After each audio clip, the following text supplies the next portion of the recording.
คุนิชิวะมินาซังสวัสดีครับทุกคนก็คือคลิปนี้เนี่ยผมก็จะมาพูดถึงเหตุผลที่ว่าทำไมผมเนี่ยมาเรียนปอตรีที่ญี่ปุ่นเนาะแล้วก็ประสบการณ์แล้วก็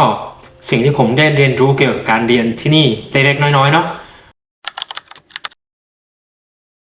โอเคก็ก่อนอื่นเลยเนี่ยผมขอแนะนำตัวก่อนเลยดีกว่าผมชื่อเล่นชื่อว่าปรายอายุ 22 ปีเอ่อเป็นนักศึกษาชั้นปีที่ 3เรียนอยู่มหาลัยที่ชื่อว่าริสเมคังเอเชียแปซิฟิกยูนิเวอร์ซิตี้หรือว่า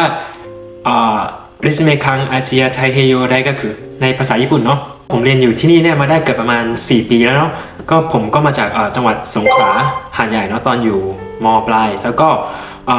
คลิปนี้เนี่ยก็จะเป็นเหมือนการแชร์ประสบการณ์มากกว่าว่าทำไมคนไทยคนหนึ่งเนี่ยถึงเลือกมาเรียนที่ญี่ปุ่นเนาะแล้วก็เขาทำอะไรอยู่ที่ญี่ปุ่นเนาะแล้วก็เขาได้อะไรกลับไปบ้างเล็กๆน้อยๆเนาะใช่ก็จะประมาณนั้นโอเคก็ก่อนอื่นเลยเริ่มที่หัวข้อที่1ทำไมผมถึงมาเรียนที่ญี่ปุ่นก็หลักส่วนตัวผมเนี่ยจะมี3เหตุผลเนาะว่าทำไมผมถึงเลือกมาเรียนที่ญี่ปุ่น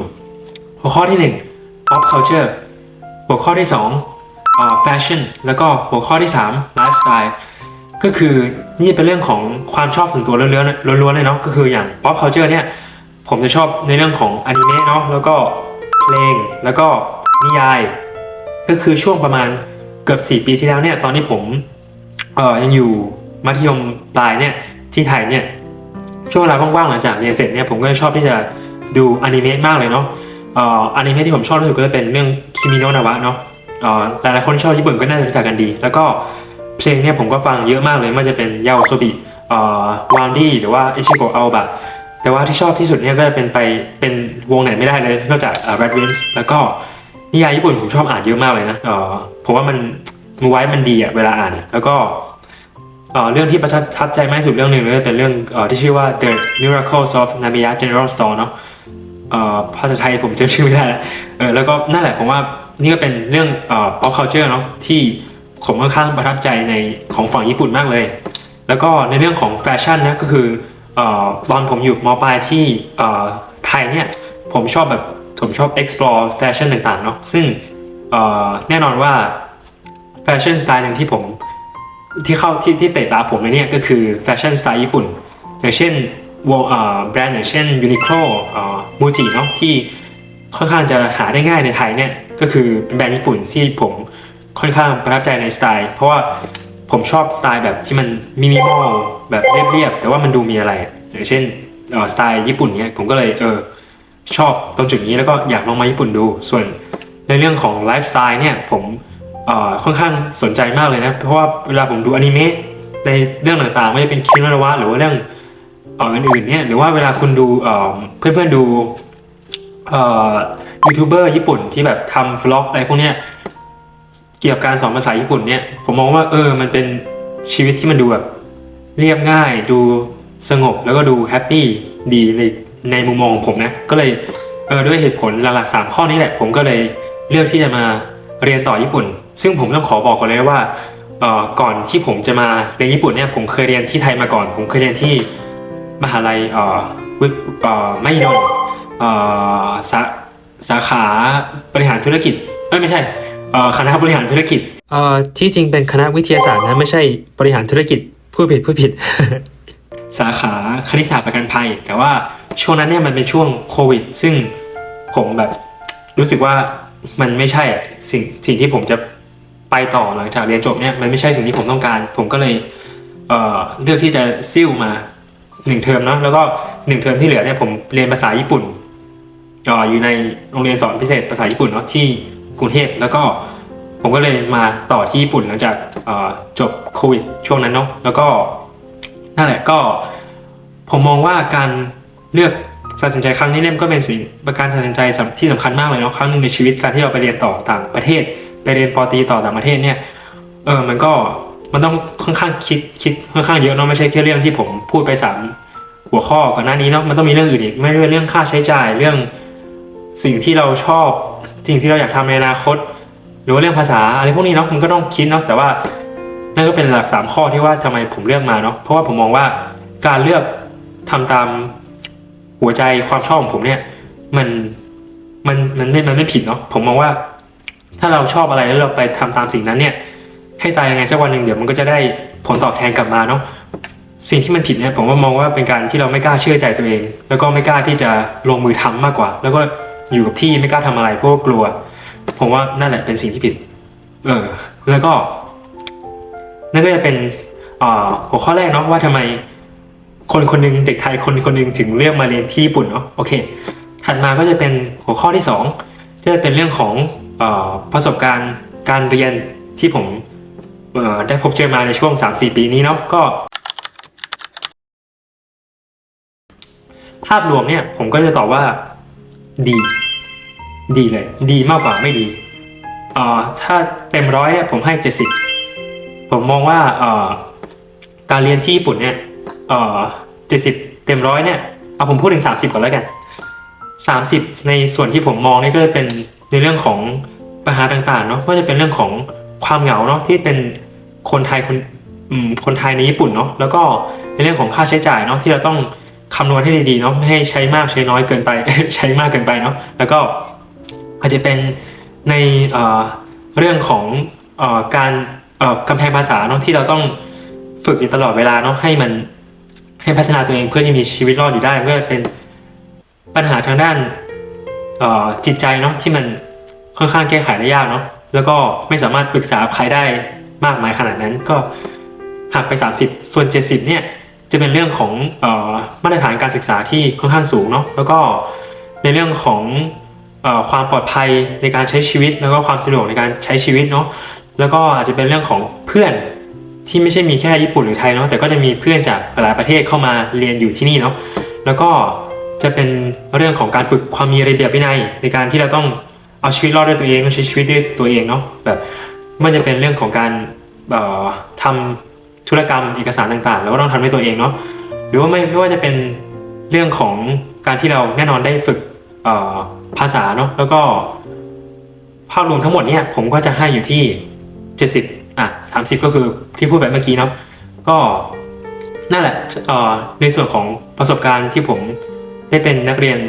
นักศึกษาป.ตรีที่นี่เนี่ยผมว่ามันก็ได้ประมาณที่ผมพูดไปเนาะโอเคก็นั่นก็เป็นหัวข้อที่2เนาะว่าประสบการณ์ในการเรียนเนี่ยมันเป็นประมาณไหนเนาะส่วนหัวข้อที่3ก็จะเป็นในเรื่องของสิ่งที่ผมได้เรียนรู้จากการเรียนที่นี่ผมก็จะพูดถึงหัวข้อเด่นๆ3หัวข้อหลักก็คือหัวข้อที่1อิสระในการเลือกเรียนหัวข้อที่2ภาษาหัวข้อที่3เพื่อนและอาจารย์โอเคงั้นมาเริ่มที่หัวข้อแรกเรื่องของอิสระในการเลือกเรียน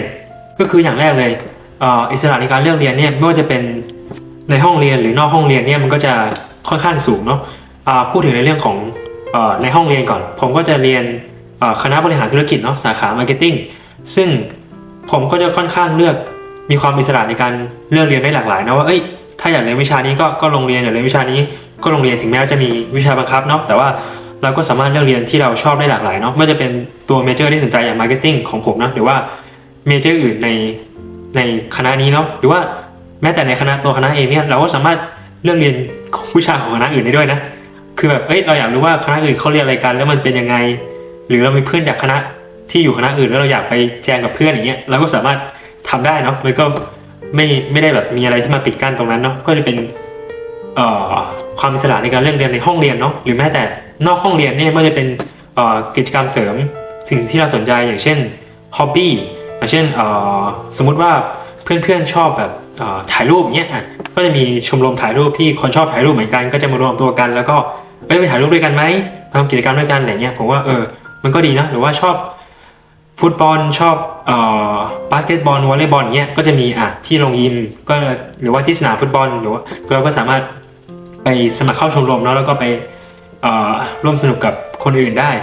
หรือส่วนตัวผมเนี่ยที่มีฮ็อบบี้เกี่ยวกับเรื่องของอาร์ตเนาะเช่นการร้องเพลงเล่นกีตาร์อะไรเงี้ยก็มีเนาะแต่ว่าผมไม่ได้เข้าร่วมเพราะว่าสไตล์เพลงไม่เข้าผมเนาะแต่ว่ามันก็มีให้เข้าร่วมเนาะหรือว่าคนที่ชอบเต้นอย่างเงี้ยก็จะมี ให้ไป ให้ไปซ้อมเต้นกับคนอื่นเนาะเป็นชมรมเต้นเนาะแล้วก็ผมเห็นเพื่อนๆที่ผมชอบเพื่อนๆผมเนี่ยที่เขาชอบเต้นเนี่ยเขาก็ไปแบบได้ไปแสดงต่างๆในสถานที่ต่างๆในญี่ปุ่นเนาะมันจะเป็นโอซาก้าเอ็กซ์โปหรือว่าในตัวมอเองเนี่ยก็จะมีให้แสดงเยอะมากเลยนะเป็นกิจกรรมอะไรเงี้ยผมก็ว่าเราได้เป็นตัวเองสูงมากทั้งในห้องเรียนและนอกห้องเรียนเนาะซึ่งผมก็เคยแสดงเป็นเพลงภาษาอังกฤษเนาะที่มหาลัยที่ผมเรียนแล้วก็เคยได้ไปแสดงด้านนอกมหาลัยด้วยผมก็ว่าในจุดนี้ทั้งหมดเนี่ยความอิสระในการเลือกเรียนเนี่ยมันสูงมากเลยเนาะแล้วก็นี่ก็เป็นหัวข้อที่1เนาะส่วนหัวข้อที่2เนี่ยก็จะเป็นเรื่องของภาษาแน่นอนว่าการที่เราไปเรียนต่างประเทศเนี่ยเราได้ภาษาแน่ๆแหละแต่ว่าเรามาญี่ปุ่นเนี่ยมันจะแตกต่างจากการที่เราไปเรียนออสเตรเลียอังกฤษอเมริกาแคนาดาตรงที่ว่าเราได้ภาษาญี่ปุ่นมาด้วยถึงแม้ว่าเราจะเรียนเป็นภาคอินเตอร์ก็ตามเพราะว่าการที่เราอยู่ญี่ปุ่นเนี่ยหมายความว่าเราต้องใช้ภาษาญี่ปุ่นในการใช้ชีวิตเนาะไม่ว่าจะเป็นการเดินทางการซื้อของใช้ชีวิตประจำวันซื้อของกินการทำธุรกรรมการทำเอกสารหรือว่าการทำอะไรก็แล้วแต่ที่อยู่นอกเหนือตัวมอเนี่ยเราจะต้องใช้ภาษาญี่ปุ่นแทบจะทั้งหมดเลยซึ่งเราก็จะได้ภาษาญี่ปุ่นเต็มๆเนาะไม่งั้นเราก็จะไม่สามารถใช้ชีวิตอยู่ที่นี่ได้ถูกปะก็นั่นก็เป็นเรื่องของภาษาเนาะช่วยเป็นภาษาญี่ปุ่นที่เราจะได้นะสำหรับเพื่อนๆที่สนใจจะมาเรียนต่อที่ญี่ปุ่นก็คงจะชอบภาษาญี่ปุ่นอยู่แล้วเนาะก็คิดว่าจะไม่น่าจะมีปัญหาอะไรซึ่งนอกเหนือจากภาษาญี่ปุ่นแล้วก็ภาษาอังกฤษเนี่ยตัวมหาลัยเองเนี่ยก็จะเปิดสอนภาษาอื่นอีกด้วยนะไม่ว่าจะเป็นภาษาจีนภาษาเกาหลีภาษาสเปนภาษาเวียดนามภาษาอินโดมาเลย์หรือแม้แต่ภาษาไทยเองก็จะมีด้วยนะแต่ว่าคนไทยลงไม่ได้เนาะก็คือถ้าคนไทยลงเนี่ยก็เราก็รู้อยู่แล้วเนาะนั่นแหละก็ประมาณนั้นก็ผมมองว่าการมาเรียนปอตรีที่ญี่ปุ่นเนี่ยเรื่องภาษานอกเหนือจากภาษาอังกฤษเนี่ยเราก็ได้ภาษาญี่ปุ่นมาด้วยหรือภาษาอื่นๆที่เพื่อนๆสนใจนอกเหนือจากมหาลัยที่ผมเรียนอยู่เนี่ยก็จะมีมหาลัยอย่างดังๆอย่างโซเฟีย University โตเกียว University หรือว่าคันดะ University นะที่จะเปิดสอนภาษาอื่นๆนอกจากภาษาอังกฤษแล้วก็ภาษาญี่ปุ่นเหมือนกันผมมองว่ามันมีความเป็นนานาชาติดีถึงแม้ว่าจะอยู่ในญี่ปุ่นเนาะ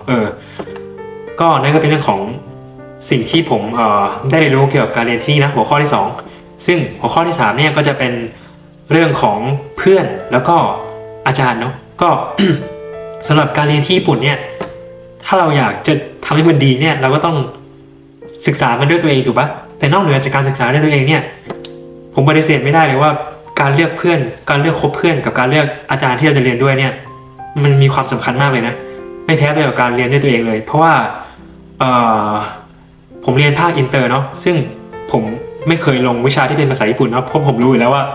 ถ้าผมลงภาษาญี่ปุ่นไปผมไม่รู้เรื่องแน่ๆแต่ผมพูดระดับภาษาญี่ปุ่นได้ระดับหนึ่งแต่ว่าไม่ถึงระดับที่จะไปเข้าใจในระดับที่ต้องเรียนในห้องเรียนเนาะก็ผมมองว่าการที่เรามีเพื่อนคบเพื่อนแบบต่างชาตินอกเหนือจากเพื่อนคนไทยที่เราอยู่ด้วยแล้วเราสบายใจเนี่ยผมว่าเราจะได้อะไรมากเลยเนาะนอกเหนือจากภาษาเพราะว่าการที่เราเรียนเนี่ยมันจะต้องลงลึกไปในวิชานั้นๆเนาะอย่างเช่นผมเรียนเกี่ยวกับธุรกิจบริหารธุรกิจสาขามาร์เก็ตติ้งการที่เรามาคุยกับเพื่อนต่างชาติเกี่ยวมาร์เก็ตติ้งเกี่ยวกับการบริหารธุรกิจเนี่ยเราจะได้แบบมุมมองความคิดใหม่ๆที่ไม่ได้มาจากแค่คนญี่ปุ่นหรือว่าคนไทยแต่ว่าจะมาจากมุมมองต่างๆที่มันมองได้แบบนี้ด้วยนะได้แบบนี้ด้วยนะผมมองว่ามันเป็นอะไรที่สำคัญมากเลยนะต่อการเรียนการคบเพื่อนเนี่ยถ้าเราคบเพื่อนที่หลากหลายไว้เนี่ยเราก็จะได้มุมมองต่อการเรียนที่มันหลากหลายมากขึ้นเราก็จะได้เข้าใจมากขึ้นในวิชานั้นๆเนาะส่วนต่อมาก็จะเป็นเรื่องของอาจารย์ที่เราเรียนด้วยเนาะนี่ก็มีความสำคัญมากเลยนะเพราะว่าอาจารย์เนี่ยคือที่มหาลัยที่ผมเรียนอยู่เนี่ยค่อนข้างมาจากหลากหลายประเทศเหมือนกันเนาะไม่ใช่แค่อาจารย์ญี่ปุ่นเนาะก็จะมีอาจารย์มาจากจีนเกาหลีอเมริกาออสเตรเลียหรือว่าเยอรมันหรือว่าประเทศอื่นๆเนาะซึ่งแต่ละคนก็จะมีสไตล์การพูดสไตล์การสอนแตกต่างกันออกไปเนาะซึ่งอาจารย์เป็นตัวแปรสำคัญมากเลยเนาะที่จะส่งผลต่อการเรียนของเราแล้วก็เกรดของเราเพราะว่าอาจารย์เนี่ยเขา แต่ละคนเนี่ยคือมีความแบบโดดเด่นมากเนาะถึงแม้ว่าเราจะชอบวิชานั้นๆแล้วก็ลงเรียนวิชานั้นๆเนี่ยแต่ถ้าเราไม่สามารถ เข้าใจสิ่งที่อาจารย์สอนเราได้เนี่ยมันก็จะไม่ง่ายเนาะที่จะได้เกรดดีในวิชานั้นเพราะฉะนั้นเนี่ย ทางที่ดีผมมองว่าการเรียนที่ญี่ปุ่นเนี่ยเราควรจะเลือกอาจารย์ที่เรามองว่าเอ้ยเขาสอนแล้วเราเข้าใจแล้วก็ลงวิชานั้นมันก็จะเป็นตัวแปรสำคัญเนาะในการเรียนเนาะก็ทั้ง3หัวข้อเนาะที่ผมได้เรียนรู้เกี่ยวกับการมาเรียนที่ญี่ปุ่นก็จะเป็นเรื่องของความอิสระในการเรียนในการเลือกเรียนทั้งในและนอกห้องเรียนแล้วก็เรื่องของภาษาแล้วก็เรื่องของเพื่อนแล้วก็อาจารย์นี่เป็นจุดเด่นๆของการเรียนที่ญี่ปุ่นโอเคโดยภาพรวมเนี่ยก็คลิปนี้ผมก็นั่นแหละอย่างที่พูดไปทั้งหมดอยากจะมาแชร์ประสบการณ์ให้เพื่อนๆได้รู้ว่าการมาเรียนที่ญี่ปุ่นน่ะมันเป็นประมาณนี้นะถ้าทำไมคนคนนึงที่อยู่ที่ไทยทำไมอยู่ดีๆเขามาเรียนที่ญี่ปุ่นเนาะแล้วก็เขามาทำอะไรที่ญี่ปุ่นแล้วก็เขาได้อะไรจากการมาเรียนที่ญี่ปุ่นแล้วก็อยากจะให้ข้อมูลพวกนี้เนี่ยช่วยในการตัดสินใจต่างๆของเพื่อนๆนะที่แบบอาจจะกำลังกังวลอยู่ว่าเพื่อนๆจะแบบอยากมาเรียนปตรีหรือปโทที่ญี่ปุ่นหรือว่าเพื่อนๆที่เรียนปตรีปโทอยู่ต่างประเทศแต่ว่าอยากรู้ว่าคนที่เขาเรียนญี่ปุ่นเนี่ยมันอยู่กันยังไงเนาะแล้วก็หรือเพื่อนๆที่กำลังเรียนอยู่ที่ญี่ปุ่นตอนนี้แล้วก็อาจจะอยากได้มุมมองใหม่ๆจากเพื่อนๆคนไทยเหมือนกันว่าเป็นยังไงเนาะก็หวังว่าคลิปนี้เนี่ยจะมีประโยชน์ต่อเพื่อนๆนะก็อยากให้มันช่วยเพื่อนๆได้จริงๆเพราะว่าผมก็มองว่าการที่ผมอยู่ที่นี่เนี่ยมันแค่การที่ผมอยู่ที่นี่เฉยๆเนี่ยมันก็มีประโยชน์ต่อเพื่อนๆผมก็เลยอยากทำคลิปนี้ขึ้นมาเนาะอยากให้ช่วยเพื่อนๆในเรื่องของการตัดสินใจต่างๆแล้วก็นอกเหนือจากนี้เนี่ยต่อจากคลิปนี้เนี่ยผมก็จะทำคลิปอื่นอีกไม่ว่าจะเป็นเรื่องที่ผมเกริ่นไปก่อนหน้านี้เนาะเรื่องของเหตุผลที่ว่าทำไมผมถึงมาเรียนปตรีที่ญี่ปุ่นไม่เป็นเรื่องของ pop culture เรื่องของแฟชั่นหรือว่าเรื่องของไลฟ์สไตล์ทั่วไปเนาะของนักศึกษาไทยในญี่ปุ่นผมก็จะทำคลิปประมาณนี้ออกมาอีกสำหรับใครที่สนใจเรื่องอะไรประมาณนี้เนี่ยญี่ปุ่นเนี่ยก็กด Subscribe ได้เนาะก็ผมก็จะพยายามทำคลิปออกมาให้ได้มากที่สุดเนาะถ้าไม่ติดเรียนติดสอบหรือว่าติดเรื่องการหางานเนาะเพราะว่าผมก็ใกล้ที่จะจบแล้วอีกไม่นานก็นั่นแหละก็สำหรับเพื่อนๆที่มองว่าคลิปนี้เนี่ยมีประโยชน์รู้สึกว่าฟังแล้วได้อะไรก็ช่วยแบบกดไลค์ก็ได้หรือว่าคอมเมนต์อะไรก็ได้ให้ผมรู้ว่าคลิปนี้เนี่ยมันมีประโยชน์จริงๆผมจะได้ทำคลิปประมาณนี้ออกมาอีกนะก็ประมาณนี้นะสำหรับคลิปนี้ขอตัวลาไปก่อนครับบ๊ายบาย